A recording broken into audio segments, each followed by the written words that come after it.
கர்த்தரும் இரட்சகரும் ஆகிய இயேசு கிறிஸ்துவின் நாமத்தினாலே யாவருக்கும் வாழ்த்தலை தெரிவித்துக் கொள்கிறேன். ஒரு ஆசிரியர் தனது 8 வயது மாணவர்களுக்கு ஒரு கதை சொன்னார். அது குளிர் நிறைந்த தேசம். அந்த தேசத்திலே குளிர்காலம் வரும்போது அநேக பறவைகள் குளிர்காலத்தை தவிர்ப்பதற்காக கொஞ்சம் அதிகம் வெப்பமுள்ள நாடுகளுக்கு பறந்து செல்லும். வருடா வருடம் இந்த மைக்ரேஷன் என்று சொல்லப்படுகிற இடப்பெயர்ச்சி நடக்கும். அவை பல்லாயிரம் கிலோமீட்டர் பறந்து செல்லும். அப்படி ஒரு கூட்டம் பறந்து செல்லும் போது ஒரு பறவை களைத்து விட்டது. அதாலே மற்றவர்களோடு சேர்ந்து பறக்க முடியவில்லை. எனவே நாம் கீழே இறங்கி அங்கே ஓய்வு எடுத்து விட்டு அடுத்த கூட்டம் பறந்து வரும்போது அதோடு சேர்ந்து கொள்வோம் என்று அது தரையிறங்கியது. அது ஒரு விவசாயியின் பண்ணையாய் இருந்தது. அந்த பண்ணையிலே தரையிலே கிடக்கும் ஒரு கொட்டாங்குச்சிக்கு கீழே அந்த சிறிய பறவை போய் பதுங்கி கொண்டது.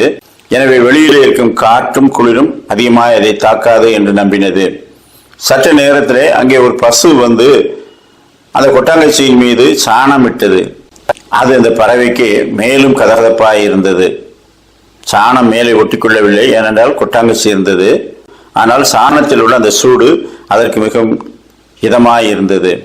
எனவே அது சற்று நேரத்தில் உள்ளே இருந்து தன்னுடைய இனிமையான குரலிலே பாட ஆரம்பித்தது.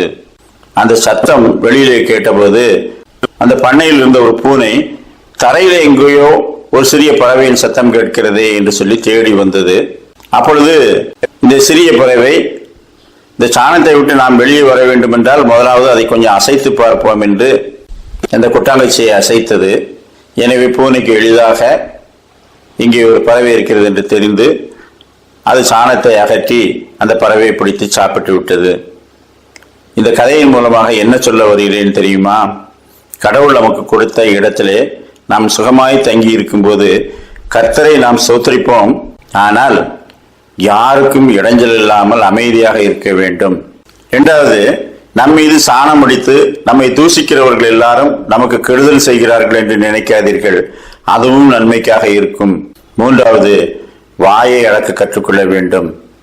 வீணான பேச்சுக்கள், வீணான சத்தங்கள் அவை பிரச்சனைகளை உண்டு பண்ணும். எனவே எப்பொழுதும் நாம் இருக்கும் இடத்தில் அமைதியாகவும் சந்தோஷமாகவும் கடவுளை மனதிலே ஸ்தோத்தரித்து யாரையும் எதிரியாக பாவிக்காமல் நாவை அடக்கினவர்களாய் வாழ வேண்டும் என்று கற்பித்தார். ஏசாயா 32:2 அவர் காற்றுக்கு ஒதுக்காகவும் பெரு வெள்ளத்துக்கு புகலிடமாகவும் வறண்ட நிலத்துக்கு நீர்க்கால்களாகவும் உடாய்த்த பூமிக்கு பெருங்கண்மலையின் நிழலாகவும் இருப்பார்.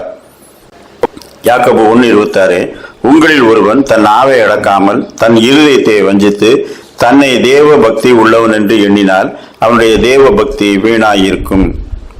கர்த்தர் அநேக உவமைகளின் மூலமாக சத்தியங்களை விளங்க பண்ணினார். சொல்லப்படும் அநேக கதைகளிலிருந்து நாம் நீதிகளை கற்றுக்கொள்கிறோம். அந்த நீதிகளை கர்த்தருடைய வசனங்களோடு ஒப்பிட்டு பார்த்து ஏற்றுக்கொண்டு நம்முடைய வாழ்க்கையிலே பயன்படுத்துவோமாக. கர்த்தர் தாமே அப்படிப்பட்ட நல்ல சிந்தனைகளை நமக்கு தந்தருள்வாராக. ஆமேன்.